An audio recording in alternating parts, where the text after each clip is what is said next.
I feel very joyful to be here, even though it's a very long way. I bring greetings from my city, Edmonton. I speak about the power of words, and my Indigenous friends have taught me a lot about the importance of being reconnected to the land and to the vibration of the language we use. I often introduce myself, hi, I'm Mark, I'm an economist.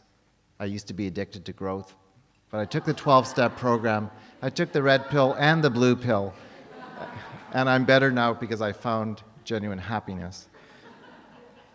Now, my city, Edmonton, has the letters M-O-N-T-O in it. It means great spirit in the Cree language. My brother, Louis Cardinal, is a Cree elder, and he's taught me that the grandmothers and the grandfathers say that every child born is an answer to a prayer. Genuine happiness is about what is the prayer that we were born into? What is the purpose of our lives to be here right now? What is our role as stewards of the earth? Where is the sacred tree that we've lost? Why is the economy so addicted to growth? Because we're so addicted to money, and we don't know what money is. We don't know where it comes from, and it controls our lives. We have refused to forbid usury, including the Vatican, including all religions, have to say no to usury because the problem with our economy is the Titanic is already sinking. But the challenge is, can we run a new operating system, more compelling, a beautiful sailing craft with beautiful men and women dancing and drinking mojitos and saying, come aboard for a better, more compelling, more joyful journey. I wrote my book in 2007, inspired by my students at the Bainbridge Graduate Institute on the site where Chief Seattle lived. And the students said, I was freaked out about economics. And I taught them where money came from. And they were terrified. They said, we didn't understand that the matrix is so terrifying. I use Neo and Morpheus and the Oracle a lot in my classes where I teach students, because most students have never heard where money comes from or who creates it and why is it such an addictive thing that we actually sever the relationship with the divine through something called money, and yet it's a social construct. This man, Ray Anderson's my inspiration. He just died last year of cancer. He had a spear in the chest experience as a corporate capitalist and said, I am the captain of the end of birth. If anyone saw the movie The Corporation, you know Ray stole the show. So our daughter, Stephanie, she's 13 now. Happiness, actually, it was funny because I was in New York with Helena, listening to the Bhutanese Prime Minister and all these wonderful people talking about happiness. But none of them actually defined the word happiness in the word Greek. Oidaimonia, meaning well-being of spirit. Spiritual well-being, that's what actually happiness means, at least in the Western world. Happiness, Aristotle says, comes from a sense of well-being resulting from achieving excellence, fulfillment of one's functions. There's the Cree legend again. Why are we born into this world? To fulfill some function, some calling, some vocation. Most people you ask on the street, they say, what do you want out of life? I just want to be happy. But you see, they're speaking a truth. The word economy actually means household stewardship. The word mortgage, do you know what the word mortgage means? Death pledge. Right? The word ecology means knowledge of the household. The word competition in Latin, competere, means to strive together. The word education in Latin, educare, means to draw forth what is already within you, not to fill you with knowledge and then examine you. At the point where a child, do you remember when you were 8, 9 years old? Do you remember the dream you felt, the joy you felt? Maybe, playing naked on the beach or something? And where did that child go? Did you put it in the closet? At that point at puberty, where you're at the happiest you can be, do you know the happiness curve in life goes like this? And it drops when you enter junior high, when you start to get examined. Why do we examine our students? Why don't we draw forth what's already within them? So it goes into a trough, and at 44 years of age, you're bottomed out. That's probably when you've started to pay off your mortgage. And then you kind of crawl out and you ride in the sunset into your 70s. We are spiritual beings. This great horned owl flew at me, and in some legends it would be a death, death omen. But we are spiritual beings. And this is really important. We can reclaim the economy that we created, the money system that we are responsible for, that we are in part ignorant about, we can reclaim this as spiritual beings. So like Martin Luther King, I have a dream. When I wrote this book, I didn't have any idea that this could become a roadmap for changing the world's economy.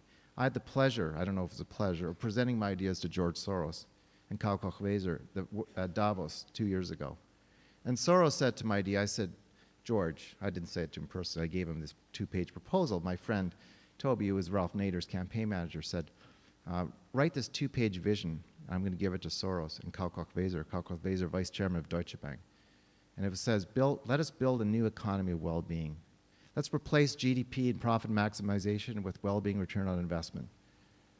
That well-being replaces all of this monetary focus, because well-being is at the heart of happiness. Well-being is the heart of wealth. The word wealth comes from the Old English, the conditions of well-being. And health is a close cousin. Wealth, health, and happiness. That's how much life energy we spend on those three. And it should be reversed, of course. And Soros said to my ideas, I'm not sure the world is yet ready for holistic wealth. But you know, sitting in the UN that day, I don't know if I told you, Helena, but I was texting George Soros' chief of staff as Prince Charles was addressing us from London. I said, jolly good. Is George in town? I want to play backgammon with him. Why are we sitting in the UN when we should be in Wall Street in George's office? George would cut us a check, like, right, if he finds our ideas compelling. So he said, I'm sorry, George is out of town today. I'll be back to New York. But Karl Koch-Weser, vice chairman of Deutsche Bank, said something important. He said, I'd be willing to consider taking this proposal to the next G20 with enough details, with a roadmap. And this is what my passions mean. Let us build a practical roadmap to get us from where we are, where the Titanic is sinking, the debt system. The US currently has a huge national debt, which is consuming more in interest payments than the national defense budget. Do you know that?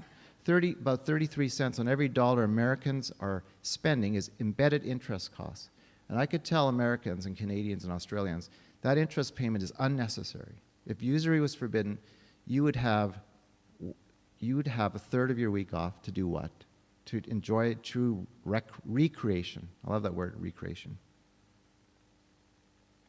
So I have a dream to build flourishing economies of well-being. Do you know what the word flourish? I love words. The word flourish from the French means to flower. My inspiration was Bobby Kennedy, because Bobby said it a long time ago. He said, we have to replace GNP with something that measures the joy of our children's play. Are we going to monetize the joy of our children's play? Of course not. But you know what? Money has no relationship to anything real anyways. It's a fiction. The movie The Wizard of Oz is a perfect story about just how fictitious this thing is and how our faith in this money system is such a tragedy. This is Luca Pacioli, the father of accounting, and Leonardo da Vinci designed the double-entry bookkeeping system 500 years ago. They would be applauding what we're doing today, saying we're going to measure the conditions of well-being that lead to a good life. And by the way, Luca never defined the word profit. He was a Franciscan monk. Now we have a new pope named Francis. That's kind of cool. So we need to begin to measure the things that matter, as Kennedy said. There's enormous risk to happiness. I think the Titanic's already sinking. I think it's just a matter of time till Australia, the US, Canada implodes. The interesting country, though, is China. I've had the privilege of being an advisor to China for 3 years. And they have a national economic strategy called Chao-Kung. Now, what does Chao-Kung mean? Chao-Kung was introduced in 1991 by Deng Xiaoping. Chao-Kung actually means well-being in Confucian terms. I was in Shanghai just before Christmas, and the philosopher was telling me, do you know what it means, Mark? And I'm like, no. I said, do you know that you have Abraham Lincoln's monetary policy? Do you know that Sun Yat-sen and Mao took Abraham Lincoln's ideas and brought them to China? Do you know that you're the only country in the world that isn't going to sink like the Titanic if it chooses not to? That's staggering. So we need to redefine wealth in terms of well-being. I think we have a great opportunity. The Prime Minister of Bhutan has challenged the whole world to move to this new economic paradigm based on well-being and happiness. There's a science of well-being. Everyone who stood up today, just now, said a truth about the science of happiness, which is relationships are the most important thing in our well-being. Income and education only 10%. Your upbringing, your childhood experience, your memories of an 8-year-old, that's 50%. So we can base this new economy on the science of well-being. We can start to change the money systems. I've had the pleasure of being in Tahiti and having 10 private hours with the President Tamaru and saying, President Tamaru, you could become the first true Polynesian nation without the debt overload, without and learn Ho'oponopono, reconcile with your French brothers and sisters, and take Tahiti to its true potential. Now, Tahiti was named the Islands of Love by James Cook. What I'm proposing is that we go even beyond the economics of well-being to build a civilization of love. Thank you.